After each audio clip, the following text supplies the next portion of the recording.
I've got a new piece of equipment here, and I figured I might as well make an unboxing and an assembly video, because this is something that I've been thinking about getting for the last almost 2.5 years now. Now, I've done a review of my old steel utility cart that I've had for ages and ages. It's a no-name brand, but it's been a very good unit. It's lasted a long time. However, it's on its last legs. Some of the bolts have rusted out of it. The frame is a bit tweaked. I've got mismatched tires on there at this point. And a couple years back, I got a Blue Hawk, which I also did a review of. And to be honest with you, I've never been very pleased with it. It was a larger unit. I really thought it was going to be more helpful here on the farm, but the size was actually a detriment in getting in and out of some places. So I decided that I wanted to get another like 10 cubic foot, not a 17. And I did some research, and I ended up going with this, which is a Brinly 10 cubic feet.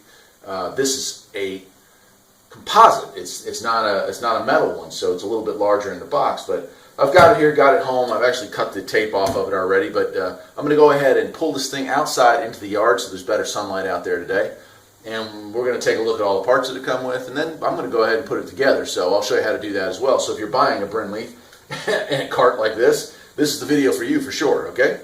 Let's go outside and take a look. Okay, so here it is unpacked. Not a whole lot going on here, which is one thing I'm noticing. Difference between getting a metal-sided one and a poly-sided one is that there's a whole lot less parts going on here, isn't there? In front of you, these three white things here, I'll take a close-up of it here.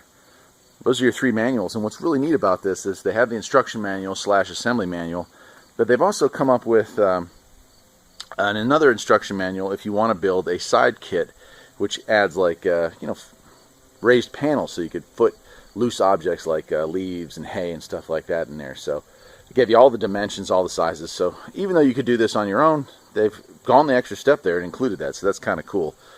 Then we also have this piece of cardboard over here, and if you can read it there, I don't know, but I'll read it to you. Do not discard cardboard bed divider. It can be used as a template for making dividers for the cart. Pretty nice that they included that. So you could draw that out on a piece of plywood and have dividers. And there's places for 2 of those, so you could cut this thing up in 3 ways. That's also kind of cool. Then we got our 2 tires over there.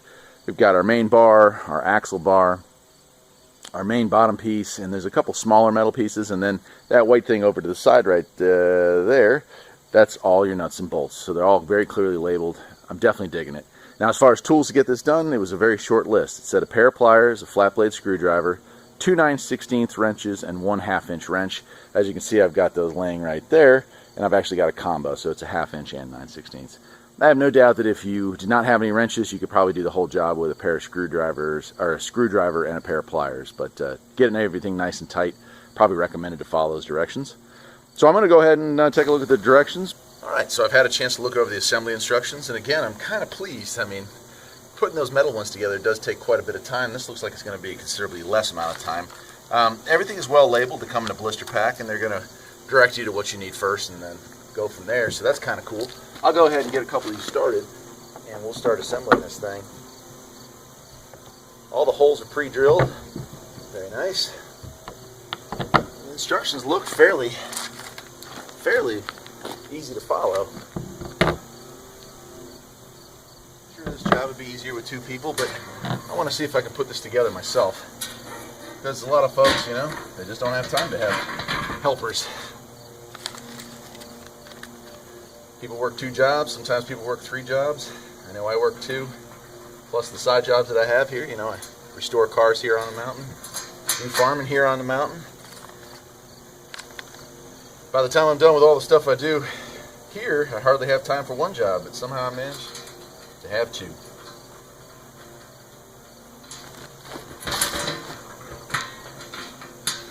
I'm going to get a lot of these nuts and bolts started, and I'll go back and tighten them up once I got them in. That way you don't end up with something that's cockeyed. If you get it all set up and then tighten everything down at the end, generally speaking, that's a better way of going about doing things. It makes it easier to get those last few bolts, nuts and bolts in there.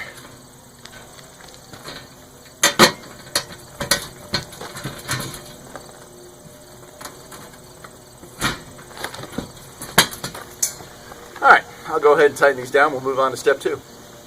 Okay, so that took, let's see here. It took about 5 minutes. That's not bad, really. 5 minutes to get the screws in, 5 minutes to tighten them up. We're in this thing for 10 minutes. One person could do the job easily. 2 people would probably be recommended, but not necessary. Looking at step 2 here. Cool. We're going to attach the front bracket. Looks like 2 more bolts, 2 more washers, and we're ready to move on to part 3. I will say this, I also like this a lot. Nuts, bolts, washers, everything, they're laid out in stages, so you're following along with this thing. It's really cool. Panel 1, panel 2, so it's really, really nice. I like that.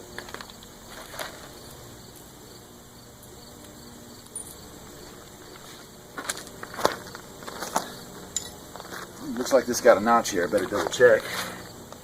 Notch faces forward. Right there, you see that?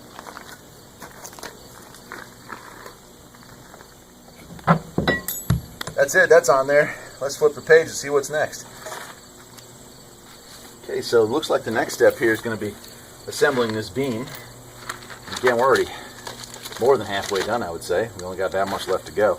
So it's showing here, this is my kick, my dump kick. It's got that abrasive material on there, so you'll be able to kick that forward, release the spring, the bed will dump.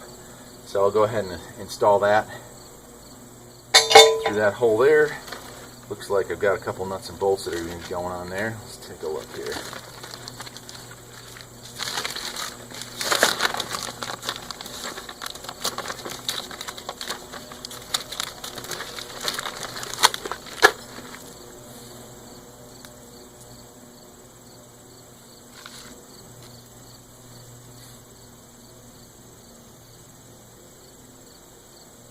Okay, very interesting.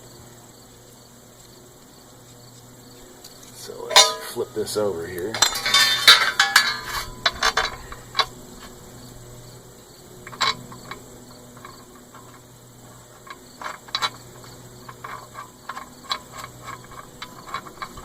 I'm always impressed with the designs people come up with.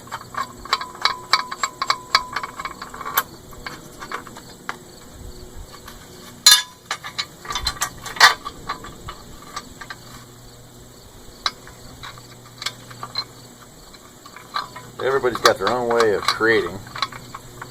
This is kind of unique. I don't think I've seen anything quite like this before, and I really kind of like it. It's interesting. Form and function, you know what I mean?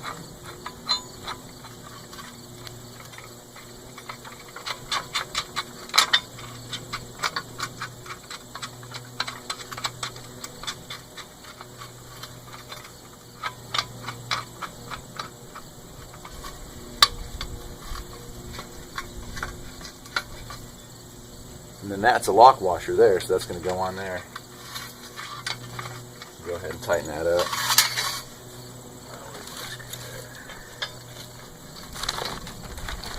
There she is.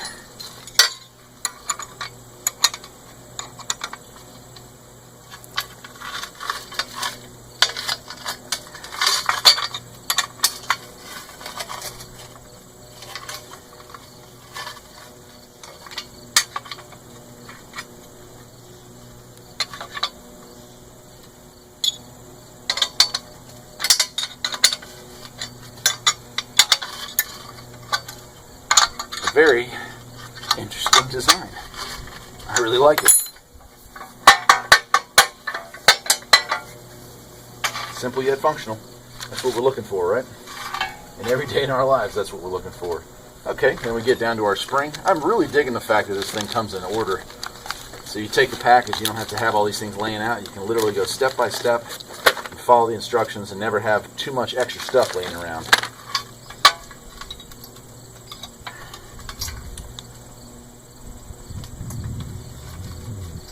I should have needle nose for this job. I'll see if I can get it attached with this though.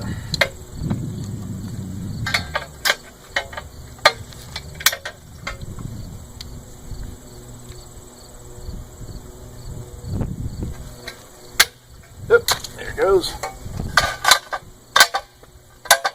And that's my dump release. Cool. Let's move up to here. I think we're going to be attaching our pivot for our pin.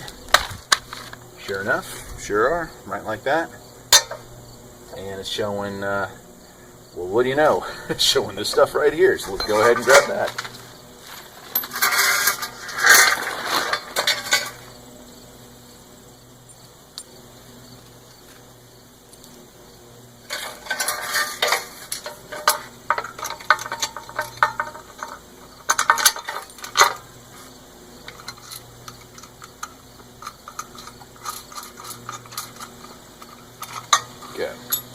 I'll go ahead and put my pin in there now just so I don't lose it.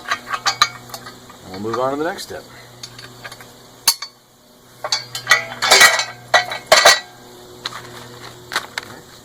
Tow bar assembly. It's going to slide in right here, it looks like.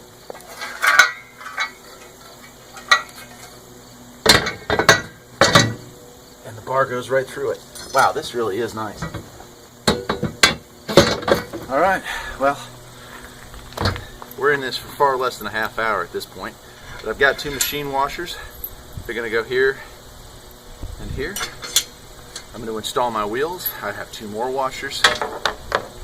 And then I have my C-clips, and this job is going to be over. I'll go ahead and grease these up. I'll be right back. There are grease fittings here.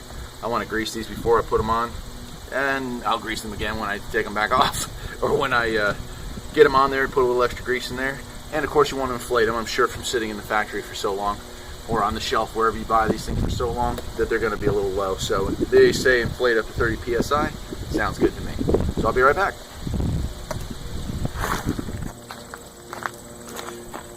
Okay, let's slide it on. When you go to put it on there, make sure you got your valve stems pointed out. Slide that on like so. Got yourself a clamp and a C-clip.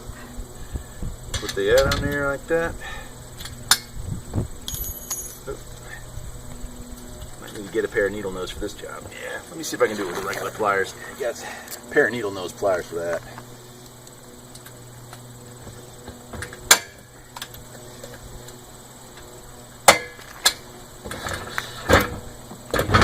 I'm gonna move the camera over. Now I'll tell you what I'll do. I'll just turn the whole thing.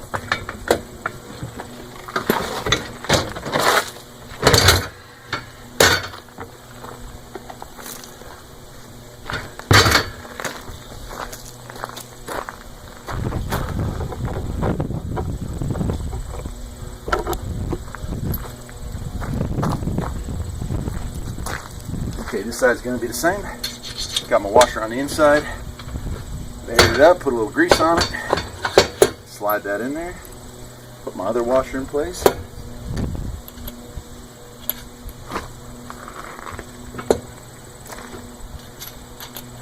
There she goes.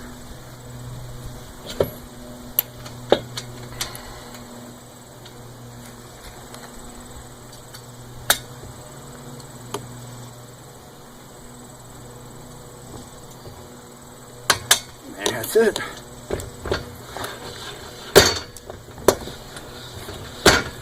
Perfect. I'll put a little more lube on there.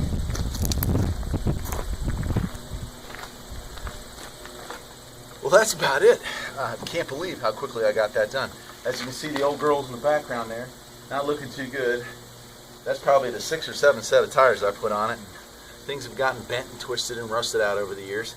And I intend to use this the exact same way. I'm going to use it pretty hard. So we'll see how the years treat the Brinly 10 cubic foot dump cart. But for now, I'm giving it an A+. That was the easiest setup I think I've done on any piece of equipment in a while. I hope you enjoyed this video. I'm going to hook this booger up to my tractor and go take care of the chickens. So it's about to get dirty. That's it for today. I'll see you next time. Take care.